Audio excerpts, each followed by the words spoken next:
ሴቱ እድሜውን ይቀንሳል አሉ ነው እንግዲህ አሉ ነው 40 ዓመት ሆኗት 25 ዓመቴ ነው ትላለች ማለት ነው። ምስኪን እንደው እና እኔ ይቀርበሉኛ እና ስላልጠየቅኩ አላየሁም ማለቴ ነው። እና ሰው እድሜውን በጣም ይቀንሳል። ክፉ ስራችንን እግዚአብሔር ይቀንሰው። እውነቱ እድሜያችን እንኳን ቢጨመርም ችግር የለውም ችግር ስለሌለው እና ምንድነው ስንት ዓመታችሁ ነው? አሁን እኛ ብንሞት ስንት ዓመት ተብሎ ነው ህንጻችን ላይ የሚጻፈው? እሺ ምንድነው የጠየኳችሁ? ብትሞቱ ስንት ዓመታችሁ ነው ተብሎ የሚጻፈው? መቼም 20 ዓመት ያልሆነ ሰው የለም አይደል? ባጭሩ ማለት 20 ዓመት ከሆነ ስንት ዓመታችሁ ነው የሚጻፍ ስትሞቱ? ይሄ በእኛ ሀገር ቢለመድ በእውነቱ ማለት ነው። ሳይወለድ የሞተ የተባለው ስራ ሳይሰራ የሞተ ሰው ነው።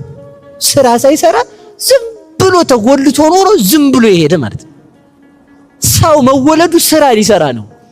ሰው መጨነቅ ያለበትም እዚያኛው ቦታ ይላችሁ አሁን ልብ ብላችሁ ስሙ። ሳንወለድ የሞተን የሚባለው እርግጠኛ ነኝ እኛው ማለት ነው። ለመንግስተ ሰማያት የሚሆን ስራ ሳይሰራ በሰው ፊት ስላለው መልክ ብቻ የሚጨነቅ በእግዚአብሔር ፊት ያለው መልኩ በቆሻ እንደውም ቅዱስ ዮሐንስ አፈወርቅ ምን ይላል? ሰውን እስከ ውስጥ ዘልቀ ገብተህ ብታየው ነፍሳችን ከኃጢአት ጋር ተላምዳ ኃጢአት ጥላጥሎባት ድር አድርቶባት ቆሽሻታ እንደምታገኛት አታውቅም ወይ ይላል። እንደ ሰው አሁን ሰው በደንብ ስታዩት መልኩ ቁልጭ ያለ ጥርት ያለ ሽቶ የተረጨ ነጭ የለበሰ ነው። ነፍሳችን ግን ምን ያህል እንደቆሸሸች ለፍሷ መጨነቅ አለብን። ለዚህ ነው የሶርያው ኤጲስቆጶስ ልጅ ቅዱስ ያዕቆብ ዘስሩግ አንሰ እፈር ሰለስተ ግብራተ እኔ 3 ነገርን እፈራለሁ። አቲ ጻተ ነፍስ እምስጋዬ የመጀመሪያዋ ነፍሴ ከስጋዬ መለየት ነው። ወሳልስ ቀዊም ቅድመ ፈጣሪ ሁለተኛውም በፈጣሪ ፊት መቆም ነው። ሶስተኛውም ወሳልስ ጻተ ፍትህ ላይሌ ሶስተኛውም ከእግዚአብሔር ቁርጥ ፍርድ መውጣቱ ነው ይላል። የመጀመሪያው ነፍሴ ከስጋዬ መለየቱ ነው ያለው ክርስቲያን እንዲጨነቅለት የተነገረው ነገር ምንድነው? የነፍስ ከስጋውን መለየት ማሰብ አለበት። በቃ አሁን መጨነቅ ካለባችሁ ለዚህ ተጨነቁ። ማምላክን ለዚህ ብቻ አዛኝን ከልቤ ነው መጨነቅ። በዚህ ዓለም ያለው ነገር ይኸውላችሁ ሰው ከጭንቀት ነፃ መውጣት የሚችለው ይህን ሲያስብ ነው። በዚህ ዓለም ያሉ ነገሩ ሁሉ የሚያልፉ መሆናቸውን ስናስብ ህሊናችን ጸጥ ይላል። ከዚያ ሰላማዊ ሰው ይሆናል። እስኪ ያልፋል በሉ ያልፋል በሉ እንጂ ያልፋል። እስኪ ያልፋል። አሁንም አንድ ሰው መጥቶ ጥርግርግ አድርጎ ሲሰድብ ያልፋል። እስኪ ያልፋል በሉ። ሲያ ሙልጭ አድርጎ እንደው አንድ ሰዓት ቢሰድባችሁ ዞር ስትሉ ምን ብሏል? አለፈ እኮ በቃ የለም። ተመልከቱ በምን አይመለስም መሰላችሁ? በጣም የሚገርመኝ ነገር ቀጥታ ስርጭት ምንድነው የሚባል ኤፍኤም አይመለስም ማለት አይመለስም። ልክ እንደዚህ የዓለምም አይመለስም።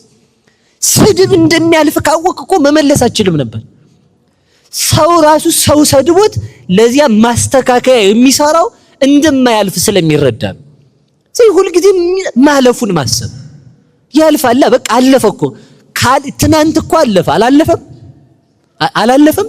ትናንት ብዙ የደስታ ዘመን አሳልፈናል። መብላት፣ መጠጣት፣ መደሰት ግን አለፈ። በዚህ ዓለም የማያልፍ ነገር የለም። በጣም የምትወዱት ሰው ቢኖር በሞት አልፏል ወይንም በነገር አልፏል ወይንም ደግሞ ትናንት ከብረን ቢሆን ዛሬ ሌላ ቀን ነው አይሰራም። ለዛሬ የትናንት ሆድ ለዛሬ አያገለግልም። የትናንት ዝና ለዛሬ አይሰራም። ያልፋል። ተመልከቱ እኔ እያልኳቸው ያለሁት ትክክለኛ ማንነት አለው ላይ መጨነቅ። እስኪ በሉ ትክክለኛ ማንነት በሉ። ትክክለኛ ማንነት ምንድነው? ሰማያዊ መልክ ብቻ ማለት ነው። ስለዚህ ስለ ምድራዊ መልክ ሳይሆን ስለማያልፍ መልክ መጨነቅ። በዚያው ላይ አስረግጬ ልንገራችሁ ትክክለኛውን እንቅጫን ማለት ነው።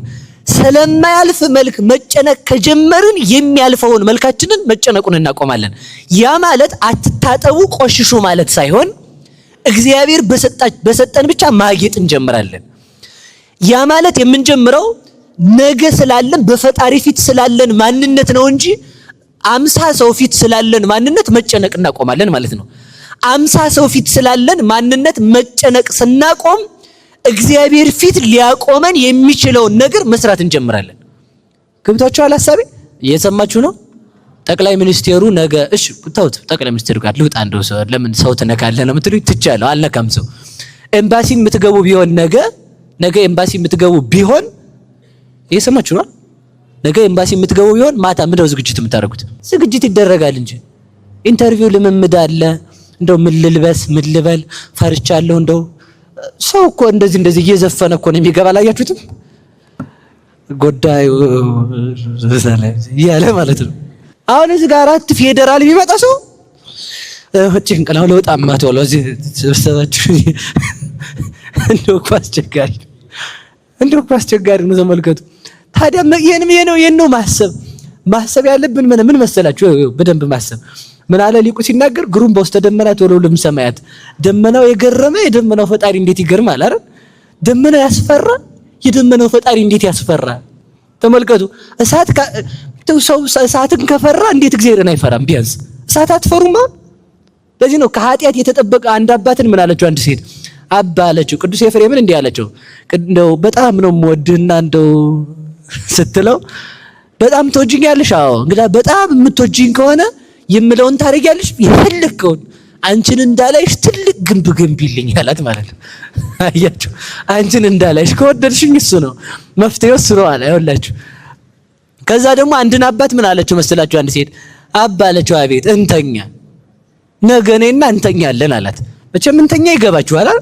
ወተት ነጭ ነው። እሺ እንዲያ ነው እንተኛ አለችው ማለት ነው። እንተኛ ስትለው ምን አለ መሰላችሁ ነገ ነው ያለና እንጨት አዘጋጅቶ ምን ብሎ በደንብ አንድዶ ጠበቃት። ከዛ በኋላ እንተኛ ስትለው እሺ ልብስሽን አውልቂና ግቢ እሳቱ ላይ ነው የምንተኛው አላት። እንዲህ አባ ይሄማ እሳቱ እኮ ያቃጥላል አለችው። እሳቱ ካቃጠለሽ በሲኦል ያለው እሳት እንዴት አያቃጥልም ትያለሽ አላት። ይክ በዚህ ይላችሁ አያችሁ አይደል? ሰው ማሰብ ያለበት በእግዚአብሔር ፊት ያለውን። አንድ አባትም አድርጎታል። በጣም አንድ ሴት በዝሙት እየተፈተነች አባ እንተኛ ስትለው እሺ ነይ እንተኛ ብሎ ከተማ ይዟት ወጣ። እጇን ይዞ ማለት ነው ይዟት ወጣና ገበያው መካከል ላይ ሲደርስ በእንግዲህ ልብስሽን አውልቂ አላት። እንዲህ አባ እዚህ ሁሉ ሰው መካከል አለችው በእግዚአብሔር ፊት እኮ ነው ራቁታችንን የምንቆመው አላት። አያችሁ አይደል? ሰውን ከፈራሽ እግዚአብሔርን አትፈሪውም ወይ?